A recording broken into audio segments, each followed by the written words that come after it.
Welcome. In this video, we're going to be talking about kind of a cool thermodynamic cycle, or at least I think it's kind of neat, called the Brayton cycle. And we're going to talk about this. It's used in primarily two different applications. One would be in natural gas power plants. So it's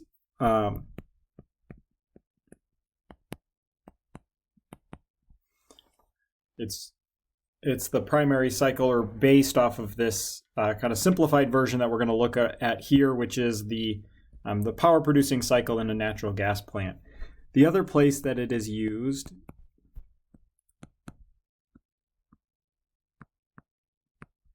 and I apologize for some of my pen's weirdness. The other place that it's used is in jet engines. So we'll talk first about the cycle as it's used in power plants, and then we'll talk about it in jet engines and similarities and differences. So in a Brayton cycle, what we have is an input. We can label it 1. We have air, typically going into the system. That goes into a compressor. Here, that compressor has some work. We'll call it WC, work of the compressor. Then if this were our steam cycle, our Rankine cycle, we would then go into a boiler. We're air, so we're not boiling it, we're just heating it. And we're heating it by combustion. So we have heat coming in, call that Q dot H. This is our combustion chamber. Where combustion's taking place, where we're actually burning our fuel. Then over here we have the exhaust of our combustion, or the out of our combustion chamber, the outlet, and that goes into our turbine, which gives us some useful work, WT. And out here we have our exhaust gas, which is exhausted somewhere to the environment. In a Rankine cycle, or in a real cycle, this is not really a cycle, because we have air coming in, ambient air, and we don't have the exhaust of our cycle, the exhaust of our turbine is not then cooled down.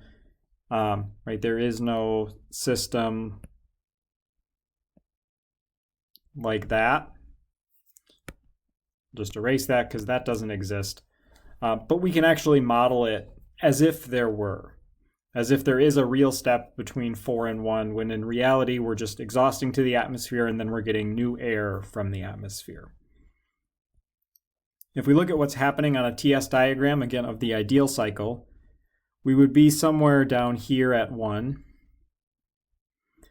And then what's going to happen is we're going to go across the compressor. That's a delta S equals 0 step. So we're going from 1 up to 2. In this case, we do have a relatively large change in temperature because we have a gas. If we compress liquids, they don't change very much. If we compress gases, they do change a lot. Then we have an increase in temperature. So temperature is going to go up and entropy is going to go up.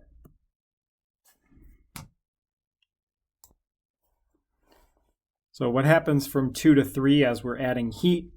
Both our temperature and entropy are going up to something like that. Then from 3 to 4, we have another constant entropy process down here. And then we have this kind of pseudo process. I'll draw it in a dashed line from 4 back to 1. I'm going to draw it in a dashed line because that process doesn't actually happen. We just get new air for our inlet at 1. So this looks a little bit different than the Rankine cycle because we don't have phase changes. So we don't have our normal phase diagram curve. We do, it's just way down there in that corner, and we're way far away from it. We're superheated all the time, right? We're not dealing with liquid air. There are a couple observations that we can look at from just from this diagram here. Right, if we look at what's happening from 3 to 4, 4 is much higher up in temperature than 1 is. So at 4, which is our exhaust, T is still the temperature is still quite high. What that means is that we still have a fair amount of thermal energy, which we could use in generating power still. And we talked about this in the last class with something called the combined cycle. We're going to look in one of our homework problems at a combined cycle where we then take this remaining temperature at 4, this remaining thermal energy, and we use that as the heat source to a boiler for a Rankine cycle. That's a way that we can boost the efficiency of our whole system. We can use higher temperatures and be able to access kind of a better overall system. The other thing that I'll just note here is that because this is a gas cycle, it works a little bit different. The general solution is the general method that we're using to solve this is the same as what we would for a Rankine cycle. But like Rankine, the practical efficiency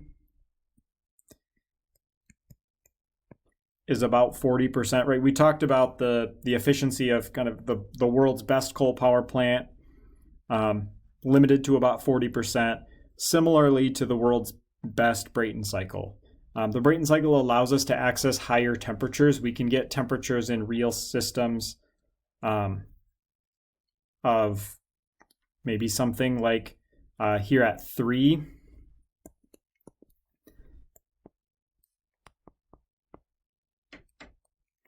We can, excuse my writing, we can reach as high as about 1500 Celsius, significantly higher than what we could reach with our steam power plant because we have explosion risks that are higher in a steam power plant than we do here in a gas power plant.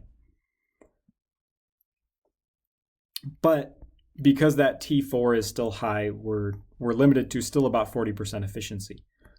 Now we, like I said, can use that and we can get access to higher efficiencies. I also want to just briefly talk about how we can modify the Brayton cycle to use in jet engines. So I have a schematic here of a jet engine, and I just want to point out some kind of critical features of it. So if we look at what's happening, this would be here at the left, this would be the air inlet. And you can see as it goes through here, that's going through the compressor. So this is our compressor.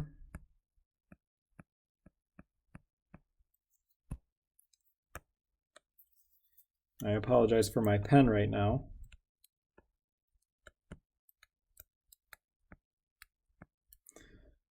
Okay, then in here you can see the little flame. So this is our combustion. Over here, this is the turbine.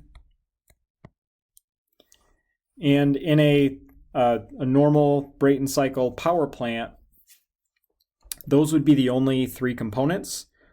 And what would happen, you can see here we have a shaft connecting the spinning turbine to the compressor, so they're actually on the same shaft. So this is how the turbine is supplying power to the compressor. Right, so when we're looking at a Brayton cycle, we're looking at the net work out in a power plant. But you can see directly the turbine is supplying the power to the compressor because they're connected on the same shaft. In a jet engine, we're not actually worried about producing power. So we don't need power, we need thrust. So what we have is we set it up so that that the work supplied by the turbine is equal in magnitude to the work needed by the compressor. And then we have some extra mechanical energy hanging around that we can then send through our nozzle. So if we label some of these, right here we would have minus WC, that would be our compressor. We have air coming in here. Here we have QH, which is our combustion. Here we have our turbine, and here we have a nozzle. And we set this up so that so a power producing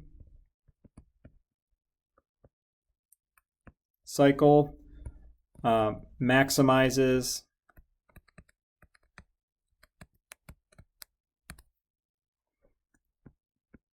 WT,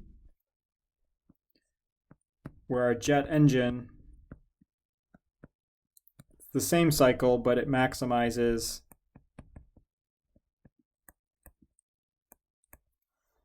okay,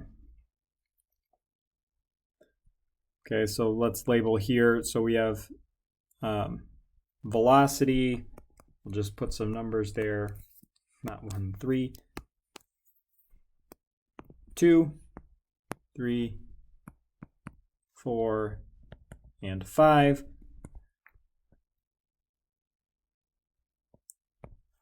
Where we're really maximizing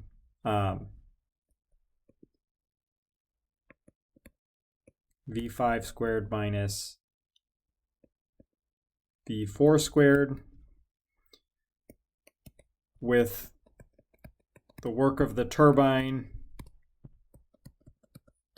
equal and opposite the work required by the compressor. That's what gives us our velocity difference. Right, in a power producing cycle, we have WT much greater than WC. In a jet engine, we match those so that then we can use that extra mechanical energy here across the nozzle to be able to get a velocity change, which gives us eventually our thrust. Anyway, I just wanted to point out briefly the kind of the tie into jet engines to see a little bit more broadly where some of these types of cycles can be applied.